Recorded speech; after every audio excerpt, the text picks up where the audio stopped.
И ете сме назад во студиото 3, продолжуваме со утринската програма, 7 часот е 25 минути, нов блок на линковски вклучувања, одиме повторно на нова локација во Скопје. Утрово од Скопје го имаме колегата Мартин Николовски, веќе најавивме секој петок со нашите соработници од Црвениот крст, линковско вклучување и нови теми. Мартин, во продолжение зборуваме со Сандра Томовска од Црвениот крст на град Скопје за работата на тимовите за миграции и за тоа како локалното население се вклучува во поддршката, особено при расчистување на миграцијските рути. Ги слушаме деталите повели.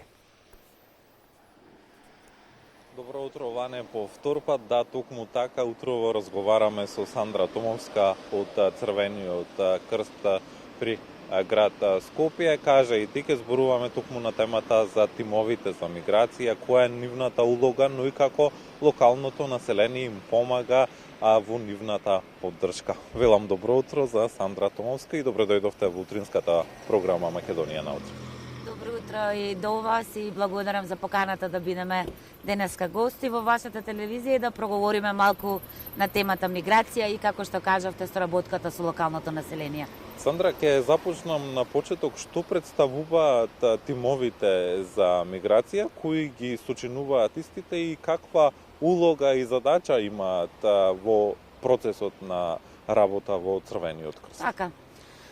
Мобилните тимови при Националната програма за помош и поддршка на бегалци и мигранти на Црвениот крст на Република Северна Македонија се всушност столбот на нашата работа кога се работи за социјално-хуманитарната дејност, едно од трите клучни компоненти на нашето национално друштво и се носители на активностите во делот на тоа што би значило хуманитарна асистенција на бегалци и мигранти во нашата држава, без разлика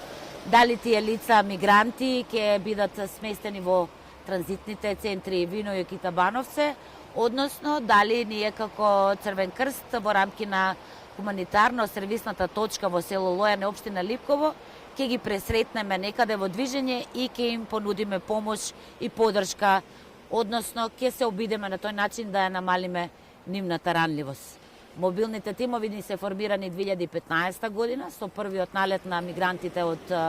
соседната држава, кога не зафати тој мигрантски бран и еве една деценија подоцна мобилните тимови се уште работат на терен, дури и во моментот кога ние сме овде, тие веќе се на терен и работат заедно со мигрантите. Во најавата кажав дека е многу важна улогата и поддршката од локалното население. Имате ли поддршка? Како не, сметам дека како национално друштво навистина не би биле успешни ако не соработуваме и не работиме заедно со локалното население.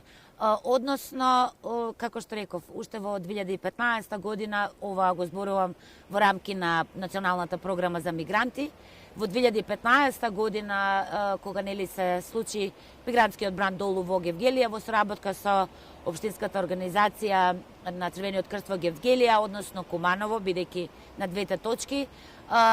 почнавме да соработуваме со локалното население, за да веќе во 2016 година во март, кога го отворивме нашиот хуманитарно сервисен центар во село Лојане, навистина свативме дека без поддршка и вклученост на локалното население нашата приказна не би била воопшто успешна, така да исклучиво во соработка со локалното население на северната граница успеавме еве 10 години да работиме заедно и да ја вклучиме локалната заедница да биде дел од нашата приказна, да станат наши волонтери, а подоцна и наши ангажирани лица и заедно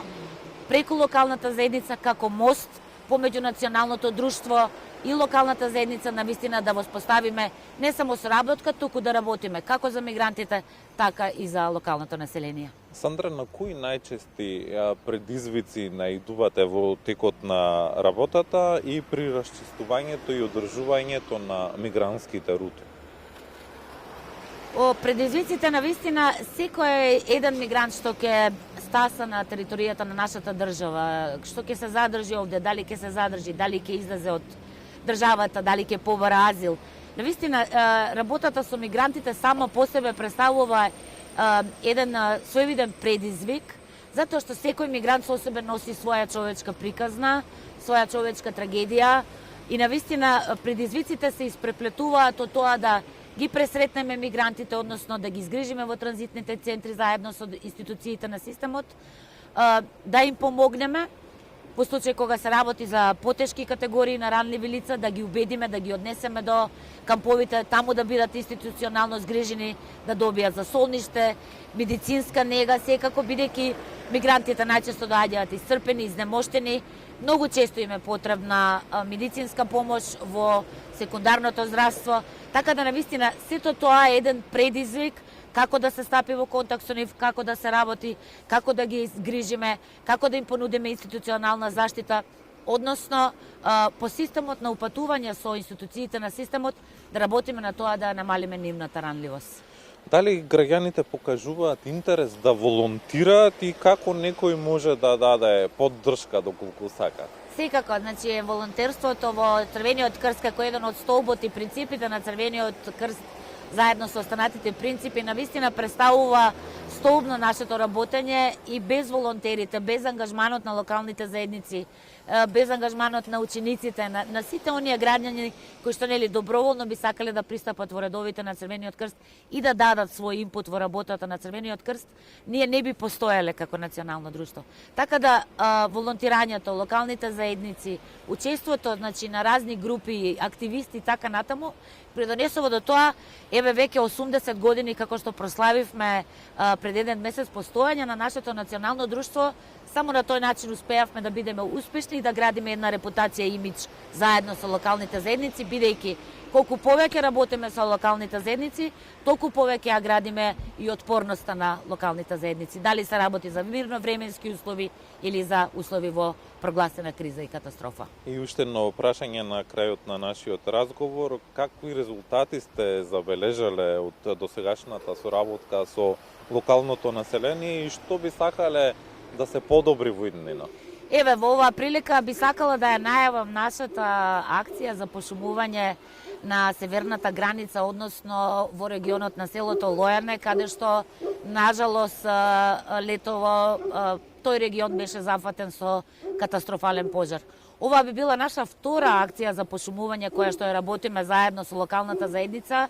Набавивме 350 садници на црн бор и на тој начин ќе се обидеме заедно со локалната заедница да го пошумиме регионот што беше зафатен со пожарите и на тој начин не само да ја градиме отпорноста на локалното население, туку и да работиме на нешто што се вели намалување на ризици од катастрофи. Бидејќи колку повеќе вложуваме во природата, колку повеќе се занимаваме со тоа прашање, навистина толку подобро за генерациите што доаѓаат. Бидејќи пожарите, како што знаете, летово ја опустошија нашата држава, чекор по чекор навистина ќе работиме и со други локални заедници да можеме да ги пошумиме тие региони и да дадеме нели свој инпут во подобрување на животот на граѓаните. Сандра, ви благодарам што утрово бевте дел од утринската програма. Разговаравме со Сандра Томовска од Црвениот крст на град Скопје за работата на тимовите за мигранти, нивната улога, но и поддршката од локалното население.